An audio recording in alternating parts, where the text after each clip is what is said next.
All right, good morning, church. How are we doing today? Good. I just feel like something happened on that song. I just love that song so much. I don't know. That was so good. I just wanted to start off and just say that I'm so proud of both Elise and Anna, what you guys shared. Give them a hand. I'm so proud of both of you. You know, when you pull out the deep weeds that are in your garden, it allows for fruitfulness to take root and allows for really amazing things to take place when you pull out those things. And I know firsthand what it means to leave the weeds in your garden. I have a garden. There's a lot of weeds. But let me get on to what I wrote here. As many of you may know, I've been in a season of patience and waiting.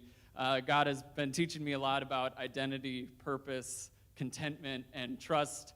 And I want to share with you just some of the stuff that I've learned over the past year with you. A few months ago, I decided that I needed to find a new job. Over the past year or so, there were so many conversations that Elise and I had talking about different careers and things that I could get into, and it never seemed to materialize anywhere. There were so many days where I wish God would, show me what I was created for. Don't you just wish you'd just get the phone call and be like, all right, this is your agenda today. This is what you're doing. This is your assignment. It wasn't showing up. It wasn't showing up. I had so many options all around me that I felt stalled because I couldn't make up my mind. I didn't feel like I had any sort of impulse on where I was supposed to go. I felt directionless. I've spent a lot more time than I'd like to admit picking toothpaste. Like, it's such a minor, small decision. I don't know if any of you relate to that, but you ever have decisions that you need to make, and no, I'm going to make you work because I'm going to move, all right? You ever have decisions that there are so many options available. There are so many different things. Should I get the whitening? Should I get the special Arm & Hammer brand? There are so many different options available, and you feel just stalled, like, I've spent way too much time. I don't even know what to care about. And the funny thing is, on top of that, I could not tell you right now what is in Elise and I's house. I could toil over this decision, and I could never think of that decision ever again. But I'll tell you what I can do. I can clean my teeth. In a lot of ways, this is how I felt about my career path. But during this season of seeking God, I believe He showed me that my job is simply a vehicle to live out my purpose and God-given identity, just like all of those brands of toothpaste that were just a vehicle to have better hygiene. You can laugh at that, that's all right. Our jobs are a vehicle for ministry. I had to think bigger. A vehicle for a secure family, a vehicle for generosity. And whatever that job God was going to provide for me, He was going to be in it with me. Realizing that God was using me wherever He had placed me, and that He was going to provide something for me that allowed me to find contentment and lean into my purpose as I went into my current job every day. Now, early this summer, I believe that God lined up an opportunity for me to look into a potential job. It seemed like a great career option for me, so I applied right away. Now, when I was going into this, I had anticipating the application process would take a little while, given where I was applying to. I was thinking, all right, it's gonna take a couple weeks, okay? Little did I know. I had 4 different interviews and filled out many different forms and applications. I applied to this job back in early July.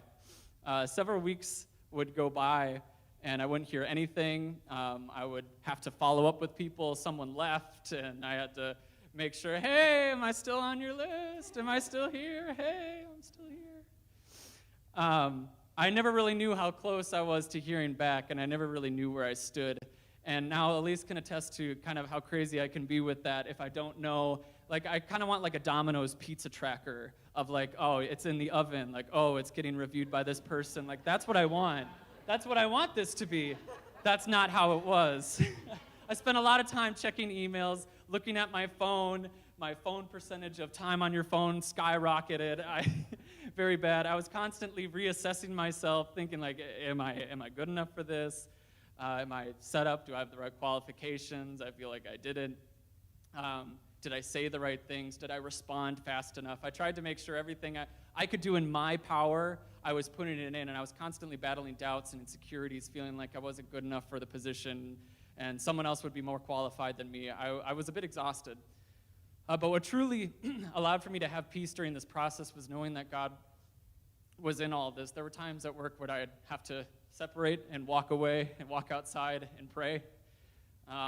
Just to let it go, because sometimes you just feel that tension so much in your shoulders, you just need to let it go and just admire God's beauty.